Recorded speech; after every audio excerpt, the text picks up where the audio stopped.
پس پردہ حقائق میں خوش آمدید۔ جناب عمران خان صاحب کی انویسٹیگیشن جاری ہے۔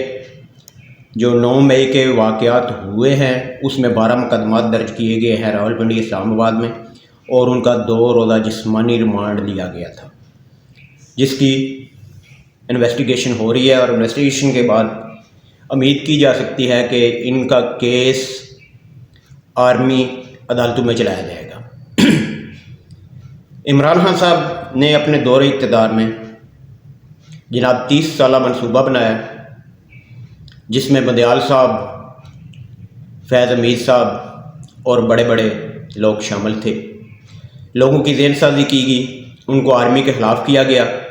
یہ 1-2 دن کی بات نہیں ہے جناب، یہ کافی عرصہ ان کی ذہن سازی کی گئی عوام کی، اور ان کو اپنی آرمی کے ساتھ لڑانے کی کوشش کی گئی۔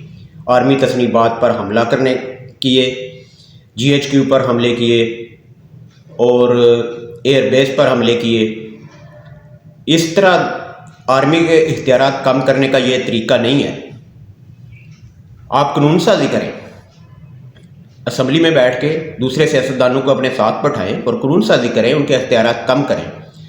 جب آپ وزیر اعظم ہیں اور آپ کے انڈر کمان ہے آرمی چیف، اور آپ اپنا اختیارات استعمال نہیں کر سکتے، تو میں کہتا ہوں کہ یہ پھر جرنیلوں کو چاہیے کہ ان کا سر اپنے بوٹوں کے نیچے کچل کے رکھیں۔ جب یہ اقتدار میں آتے ہیں تو قانون سازی کرنے کی بجائے کیا طریقہ اختیار کرتے ہیں کہ آرمی کے ساتھ مل کر ان کو ایکسٹینشن دے کر حزب اختلاف اور اپنے مخالف سیاستدانوں کو جیلوں میں ٹھونستے ہیں، ان پر مقدمات بناتے ہیں۔ یہ ایک پارٹی کی بات نہیں ہے، سب کا یہی وتیرہ ہے۔ عمران خان صاحب، نواز شریف صاحب، زرداری صاحب،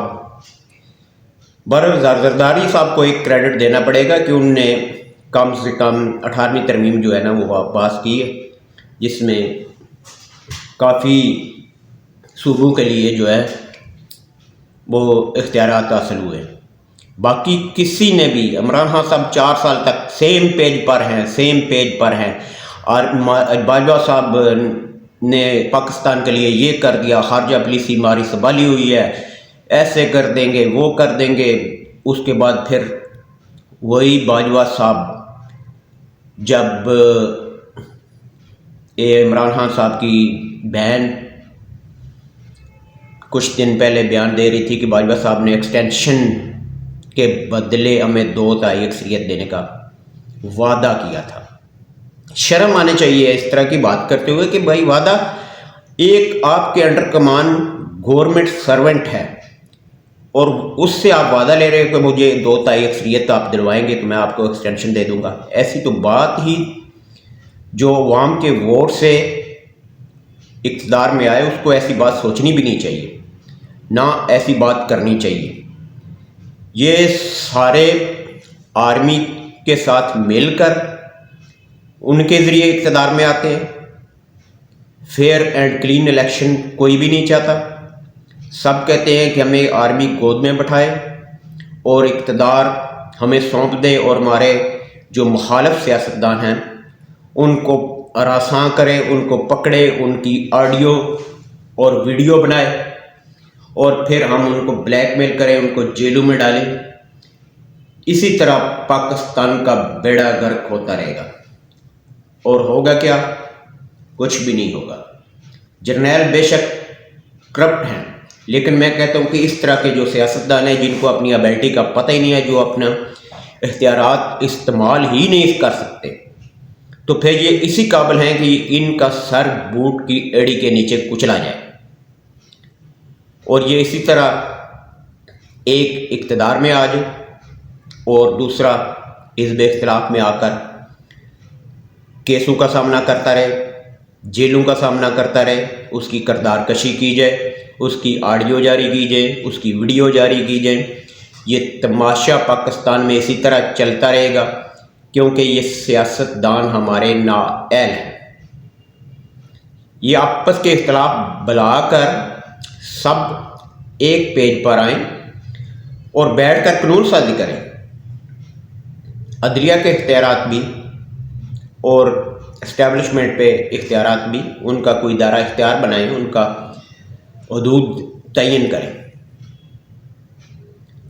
مظاہر نقوی صاحب جناب 20 ارب کی کرپشن پر انویسٹیگیشن جاری ہے، انہوں نے استعفیٰ دے دیا ہے، اور استعفیٰ دینے کے بعد قانون اس طرح ہے کہ بھائی وہ پینشن کے حقدار ہو گئے۔ یہ کوئی قانون ہے؟ انڈر انویسٹیگیشن ہے، جب کیس کا فیصلہ ہونے دے، اگر وہ مجرم ہے تو اس کے بینیفٹ سارے ختم ہونے چاہیے۔ یہ جج ایک جج اگر اس طرح فیصلہ کرتا ہے تو وہ یہی سوچ کر کرتا ہے کہ کل کو میری باری بھی ہے۔ ایسے ہی تو عدلیہ کا 139 نمبر نہیں ہے۔ اگر یہی سوچ رہی سب سیاستدانوں کی اقتدار میں آنے کے لیے آرمی کی سی ڈی استعمال کریں تو پاکستان کا کچھ نہیں ہو سکتا۔ غریب اسی طرح مرتا رہے گا، بلکتا رہے گا، اور عوام ہماری بھی باشعور نہیں ہے، یہ زومبیز ہے۔ کوئی یوتھیا ہے، کوئی پٹواری ہے، کوئی جیالہ ہے، سب شخصیت پرست ہے۔ شخصیت پرست کوئی بھی ڈیسائیڈ نہیں کر سکتا، شخصیت پرست عقل استعمال نہیں کر سکتا، چاہے وہ سیاسی شخصیت پرستی ہو یا مذہبی شخصیت پرستی ہو، وہ عقل کا استعمال نہیں کر سکتا۔ سوچتے رہیں اور شخصیت پرستی کے دائرے سے باہر نکلیں۔ اللہ حافظ۔